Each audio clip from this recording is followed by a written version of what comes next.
ట్రేడింగ్‌లో ఎలా ఉంటుందంటే, ఎవరెంత ఎక్స్‌పర్ట్ అయినప్పటికీ, వాళ్ళ ప్రాఫిట్ అండ్ లాస్ షేర్ చేసినప్పటికీ, వాడి సినారియోకి ఒక మైండ్ సెట్ ఉంటుంది. వాడి మైండ్ సెట్ ప్రకారం వాడు ఆ సినారియోని ఫాలో అవుతూ వెళ్తాడు. అదే మైండ్ సెట్ అందరికీ ఉంటుందా? ఉండదు. ఆ మైండ్ సెట్ అందరికీ ఉండదు గదా! సో, అక్కడ మళ్ళీ ఫెయిల్ అయిపోతూ ఉంటారు. అసలు ఫస్ట్ ఆఫ్ ఆల్ ట్రేడింగ్‌లో ఎక్స్‌పర్ట్స్ అనే వాళ్ళని పట్టుకోవడం చాలా కష్టం.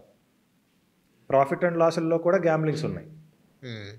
ప్రాఫిట్ అండ్ లాసులు కూడా మ్యానిపులేటెడ్‌గా కొన్ని వెబ్‌సైట్స్ ఉన్నాయన్నమాట. మీరు ఎలా కావాలంటే అలా మీకు ఒక ప్రాఫిట్ అండ్ లాస్ స్టేట్‌మెంట్ వచ్చేస్తుంది.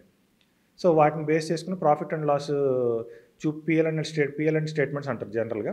సో, వాటిని క్రియేట్ చేసుకోవచ్చు మనం ఓన్‌గా. క్రియేట్ చేసి ఇది మా పీ&ఎల్ అంటారు. అంతేగాని వచ్చి మా బ్యాంక్ బ్యాలెన్స్‌ని చూడండి ఎవరు చూపించరు కదా! ఓన్లీ పీ&ఎల్ రిపోర్టేగా చూపించేది. పీ&ఎల్ రిపోర్ట్స్ మ్యానిపులేట్ చేసుకోవచ్చు. ఇలా ఎక్స్‌పర్ట్స్‌ని పట్టుకోవడం కష్టం. సో, థర్డ్ వన్ ఏంటంటే ఓన్‌గా అన్నారు. నన్నడిగితే ద బెస్ట్ మెథడ్ ఏంటి అంటే ఓన్‌గా సర్వైవ్ అవ్వటం. ఓకే. మీరు కింద పడండి, ఫెయిల్ అవ్వండి, ఏమన్నా చేసుకోండి.